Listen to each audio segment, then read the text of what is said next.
Nous voici sur le poste professeur de la salle informatique, connecté avec un compte professeur.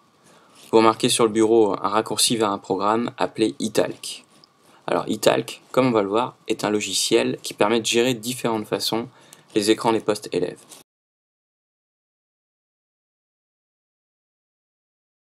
Au lancement du programme, on a un aperçu des 16 écrans dans la salle. Ici, en l'occurrence, j'ai 2 postes allumés avec 2 élèves connectés. Alors bien sûr, il est possible de changer la disposition des aperçus pour les réorganiser un peu comme on veut.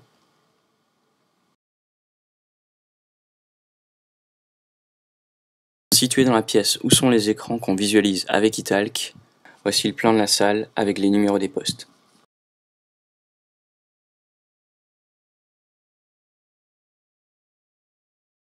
En haut de la fenêtre, vous voyez une rangée d'icônes. Ce sont des commandes qui vont concerner tous les écrans ou ordinateurs dans la salle.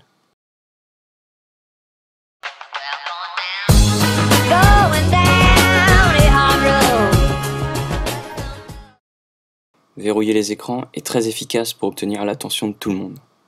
Par exemple, au moment d'énoncer une consigne. Pour ça, on clique sur Tout verrouiller, et voilà ce qui se passe sur tous les écrans allumés. Un cadenas apparaît. Ici, l'élève n'a plus la main sur l'ordinateur.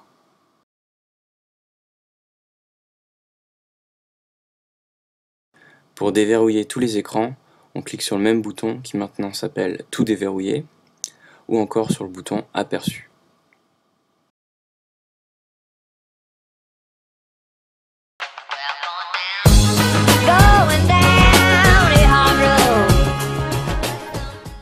Il est possible d'envoyer à tous les utilisateurs connectés un message texte, par exemple comme quoi la fin de séance approche ou toute autre information.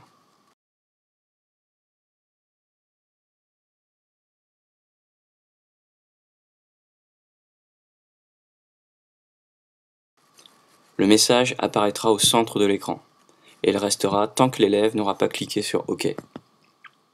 Alors bien sûr, ça n'empêche pas de le dire de vive voix, mais autant un élève peut ne pas entendre une information, autant là, il ne peut pas passer à côté du message qui apparaîtra à l'écran.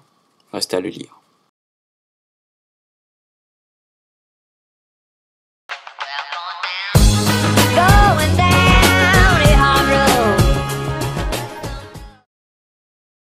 À partir de la vue d'ensemble donnée par Italk, si je veux voir ce que fait un élève en particulier, je double-clique sur l'aperçu de son écran et j'ai un instantané de son écran qui s'affiche ici. Par exemple, Johnny Cash est au travail en pleine activité.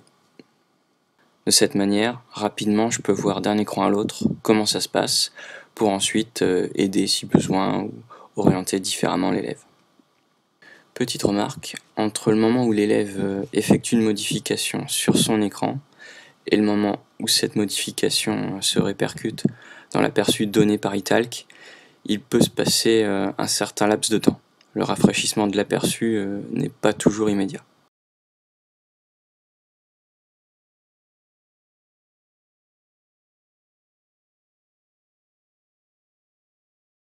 Voyons ce que fait l'autre élève, Steve Jobs. Visiblement, il n'est pas tellement au travail. Mais beau match.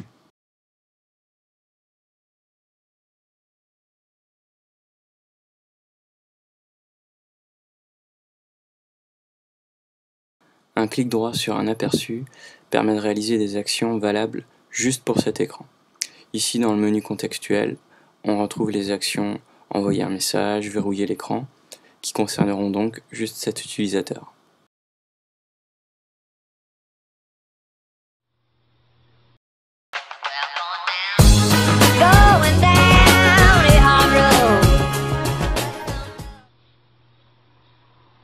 Le bouton démo plein écran permet de diffuser l'écran du professeur vers les écrans des postes élèves. Très utile pour effectuer une démonstration sans même avoir besoin d'un vidéoprojecteur.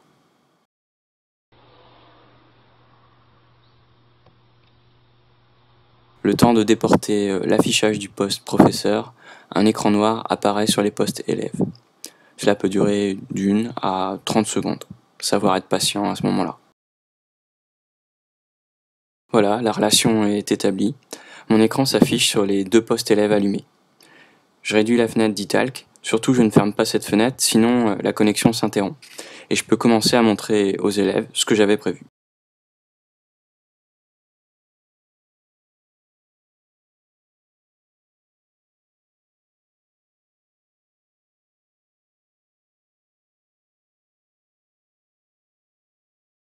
Pour sortir du mode démo plein écran, je clique sur le bouton Arrêter la démo ou encore Aperçu en haut de la fenêtre d'Italk.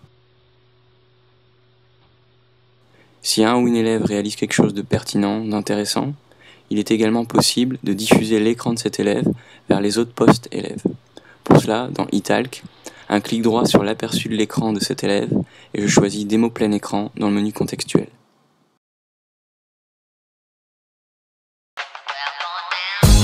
Going down a hard road.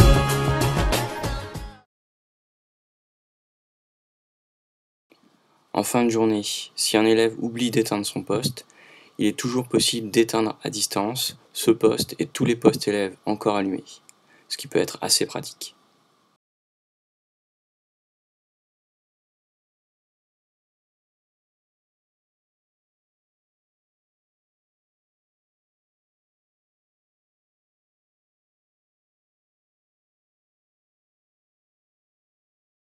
Voilà, c'est tout pour cette petite présentation d'Italk, en espérant qu'elle pourra être utile.